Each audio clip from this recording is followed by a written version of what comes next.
Vizag steel plant ప్రైవేటీకరణ ఈరోజు 16 ఎంపీలతోనే ఆగిపోయింది. కానీ అదే 16 ఎంపీలు ఇక్కడ చెరి 8 చొప్పున బీజేపీ కాంగ్రెస్కి ఇస్తే ఏం జరుగుతున్నదంటే రేపు స్వయంగా బొగ్గు గనుల శాఖ మంత్రి గారు హైదరాబాద్లోనే వేలం పెట్టి మన బొగ్గు గనులను ఇవాళ బహిరంగ మార్కెట్లో వేలం వేసే ఒక దుర్మార్గమైన ఒక కొత్త పద్ధతికి శ్రీకారం చుట్టబోతా ఉన్నారు. ఇది ఆనాడు ముఖ్యమంత్రిగా కేసీఆర్ గారు రాసిన లేఖ. 2021 డిసెంబర్ 8 కేసీఆర్ గారి లేఖ ఏమని, సింగరేణి అనేది ఒక ప్రభుత్వ రంగ సంస్థ. గతంలో బీహార్లో చెస్నా అనే ఒక ప్రాంతంలో మరి ఆనాడు ఒక ప్రమాదం బొగ్గుబాయిలో జరిగితే అక్కడ 100 మంది కార్మికులు చనిపోతే ఆనాటి అప్పటి ప్రభుత్వం, కేంద్ర ప్రభుత్వం ఒక నిర్ణయం తీసుకున్నది. ఏమని, మరి భవిష్యత్తులో బొగ్గు గనులన్నింటినీ కూడా పబ్లిక్ సెక్టార్ అండర్టేకింగ్స్కి అప్పచెప్పినట్టయితే రక్షణ చర్యలు కానీ ఇంకోటి కానీ తీసుకుంటారు జాగ్రత్త. కానీ ఒక విధానపరమైన నిర్ణయాన్ని ఆనాడు 1975-76 ప్రాంతంలో అప్పటి కేంద్ర ప్రభుత్వం తీసుకోవడం జరిగింది. దాన్ని ఉటంకిస్తూ కేసీఆర్ గారు ఉత్తరం రాసినారు. ఏమని రాసినారు, అయ్యా మీరు ప్రభుత్వ రంగ సంస్థ, 51% రాష్ట్ర ప్రభుత్వ వాటా ఉన్నది, 49% కేంద్ర ప్రభుత్వ వాటా ఉన్నది, దయచేసి మీరు కేటాయించండి అని చెప్పారు. చెప్తే వెంటనే ఆనాడు అప్పటి పిసిసి అధ్యక్షుడు రేవంత్ రెడ్డి గారు కూడా కేసీఆర్ గారు డిసెంబర్ 8 నాడు ఈ డిమాండ్ పెడుతూ ఉత్తరం రాస్తే రేవంత్ రెడ్డి గారు డిసెంబర్ 11 నాడు 2021 డిసెంబర్ 11 నాడు ఇది రేవంత్ రెడ్డి గారు చేసిన ట్వీటు, ఆయన రాసిన లేఖ. ప్రధానమంత్రికి పిసిసి అధ్యక్షుడి హోదాలో రేవంత్ రెడ్డి గారు ఏం డిమాండ్ చేసినారు, I wrote to prime minister of India to immediately stop the auction of 4 coal blocks in Singareni Collieries and transfer them to SCCL, Singareni Collieries Limited. It is a matter of concern for thousands of skilled and unskilled workers. We Congress are with them in these tough times. ఇంకా లేఖ చాలా వివరంగా ఉన్నది. Coal బ్లాక్స్ని నేరుగా allot చేయాలి సింగరేణికి, auction పెట్టవద్దు అని ఆనాడు పిసిసి అధ్యక్షుడి హోదాలో గౌరవ పార్లమెంట్ సభ్యుడిగా రేవంత్ రెడ్డి గారు ప్రధానమంత్రి గారికి రాసిన ఉత్తరం. కేసీఆర్ గారు రాయంగానే 3 రోజులకు రేవంత్ రెడ్డి గారు కూడా పేపర్లో ఆనాడు వచ్చిన కథనాలు, రేవంత్ రెడ్డి అర్జెస్ ప్రధానమంత్రి to stop the auction of coal blocks. ఆనాడు ప్రదేశ్ కాంగ్రెస్ కమిటీ అధ్యక్షుడిగా రేవంత్ రెడ్డి గారు. ఆ రోజు మేము ఊరికేనే అడగలేదు. ఆ రోజు మేము చెప్పిన దానికి కూడా లాజిక్ ఏంది అంటే, అయ్యా మీరు ఇది కొత్తది కాదు, మేము అడిగేదేం కొత్తది కాదు, ఇదేం కొత్త విధానం కూడా మేము తెరదీయడం లేదు. మీరు మీ ప్రభుత్వం వచ్చిన తర్వాతనే, మోడీ ప్రభుత్వం వచ్చిన తర్వాతనే ఒడిస్సా రాష్ట్రంలో కోల్ మినిస్ట్రీ ద్వారా నేరుగా 2 మైన్లను నైవేలి లిగ్నైట్ కార్పొరేషన్కు మీరే అలాట్ చేశారు. ఏ ఆక్షన్ లేదు, ఏ టెండర్ లేదు, డైరెక్ట్గా పబ్లిక్ సెక్టర్ అండర్టేకింగ్. కాబట్టి మీరే ఒరిస్సాలో 2 గనులను నైవేలి లిగ్నైట్కి అప్పచెప్పినారు. ఇది 2016 సంవత్సరం. ఇది 2016 ఫిబ్రవరి 23 క్లియర్గా రాసింది చూడండి. Coal ministry allots 2 mines to Neyveli lignite corporation. ఇవన్నీ కూడా మీకు నేను ఇస్తాను. తర్వాత దాంతోపాటు మోడీ గారి సొంత రాష్ట్రం గుజరాత్లో ఒక పబ్లిక్ సెక్టర్ అండర్టేకింగ్ కాదండి, అక్కడ 2 పబ్లిక్ సెక్టర్ అండర్టేకింగ్లు ఉన్నాయి.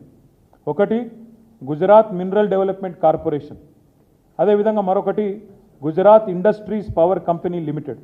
ఈ రెండిటికి కూడా ఆనాడు 2015వ సంవత్సరంలో మరి సెక్రటరీ కోల్ ఆధ్వర్యంలో జరిగిన మీటింగ్లో వారు నిర్ణయం తీసుకొని మొత్తం 4 కోల్ బ్లాక్స్, ఒకటి Panandhro extension 14.5 million metric tons Gujarat, బార్ఖందం Gujarat 7.2 million metric tons, Ghala 12.3 million metric tons Gujarat, Vastan 107 million metric టన్నుల ఈ 4 కోల్ బ్లాక్లను కూడా 2 పబ్లిక్ సెక్టర్ అండర్టేకింగ్స్కి మోడీ గారి ప్రభుత్వమే, కేంద్రంలో ఉన్న ఎన్డీఏ ప్రభుత్వమే గుజరాత్లో మినరల్ డెవలప్మెంట్ కార్పొరేషన్కి, గుజరాత్ ఇండస్ట్రీస్ పవర్ కంపెనీ లిమిటెడ్కు నేరుగా కేటాయించిన ఉదంతం కూడా ప్రెసిడెంట్ కూడా గతంలో ఉంది.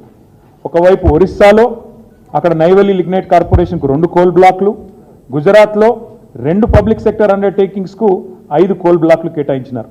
ఇది చూసిన తర్వాత భారతీయ జనతా పార్టీ తమిళనాడు శాఖ అధ్యక్షుడు అన్నామలై గారు, ఆయన స్వయంగా ప్రహ్లాద్ జోషి అని ఆనాడు కేంద్ర మంత్రిగా ఉంటే ఆయన దగ్గరికి పరుగున పోయి అయ్యా మరి అక్కడ గుజరాత్లో చేసినారు, ఒరిస్సాలో చేసినారు, తమిళనాడులో కూడా మరి ఈరోజు మీరు ఏదైతే ఆయన చేసిన ట్వీట్ ఇది ప్రహ్లాద్ జోషి గారు చేశారు, సారీ ట్వీట్ ఏమని, బీజేపీ అధ్యక్షుడు తమిళనాడు అన్నామలై నా దగ్గరకు వచ్చినారు, ఈ rush to call upon me in Bengaluru with request to exclude 3 lignite mines from actions in 7th tranche.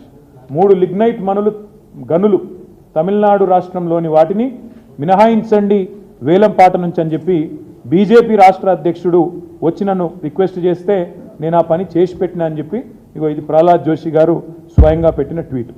అంత ఎందుకు చెప్తా ఉన్నా అంటే ఇక్కడ విషయం చాలా సింపుల్. ఈ డిమాండ్ కొత్తది కాదు మాది.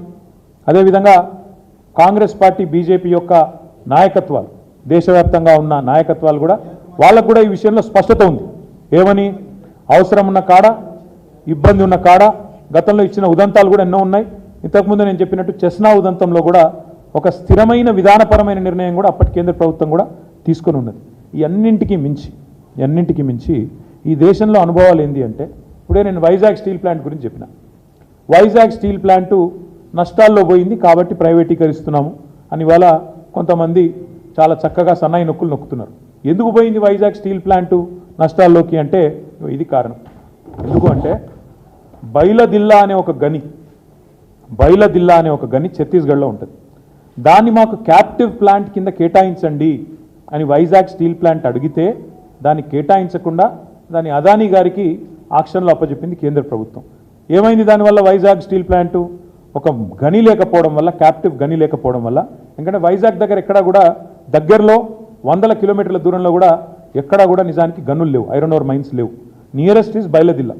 ఇది మాకు కేటాయించండి, మేము బతుకుతాము, మేము పబ్లిక్ సెక్టర్ అండర్టేకింగు, మా దాంట్లో రిజర్వేషన్లు ఉంటాయి, ఎస్సీ ఎస్టీ పిల్లలకు ఉద్యోగాలు వస్తాయి, పబ్లిక్ సెక్టర్ బలపడితే ప్రభుత్వం బలపడ్డట్టు, దేశం బలపడ్డట్టు, జాతి సంపద పెరిగినట్టు మాకు అలాట్ చేయండి అని నోరు నెత్తి బాదుకున్నా వాళ్ళకు అలాట్ చేయలే. ఆక్షన్లో పాల్గొనండి, తెచ్చుకోండి అని చెప్పిండ్రు. అల్టిమేట్గా ఏమైంది? దాంతో బైలదిల్లా పోయింది, ప్రైవేట్ రంగంలో ఉండే అదానికో బొదానికో పోయింది. పోయినాక ఏమైంది? ఇవాళ వైజాగ్ స్టీల్ ప్లాంటు నష్టాల్లో పడ్డది. నష్టాల్లో పడ్డాక ఇవాళ ఏమంటున్నారు? నష్టాల్లో పడ్డది కాబట్టి ఇప్పుడు అమ్ముతున్నాం అంటున్నారు. అంటే ఇదంతా ఎందుకు చెప్తున్నాం మీకంటే, రేపు సింగరేణి విషయంలో కూడా ఇదే రకమైన వ్యూహం అవలంబించడానికే ఉద్దేశపూర్వకంగా జరుగుతున్న కుట్ర ఇది. ఉద్దేశపూర్వకంగా సింగరేణికి కోల్ బ్లాక్స్ కేటాయించకుండా సింగరేణి కూడా వేలంలో పాల్గొనండి అని సన్నాయి నొక్కులు నొక్కే కిషన్ రెడ్డి కానీ, అదేవిధంగా ఇవాళ ఆయనకు వంత పాడుతున్న బీజేపీ కానీ ఒక మాట చెప్పాలి. ఏమైంది మరి రేవంత్ రెడ్డి గారి లేక? రేవంత్ రెడ్డి గారి వ్యతిరేకత ఎందుకు మాయమైంది? 2021 డిసెంబర్ 11 నాడు కోల్ బ్లాక్స్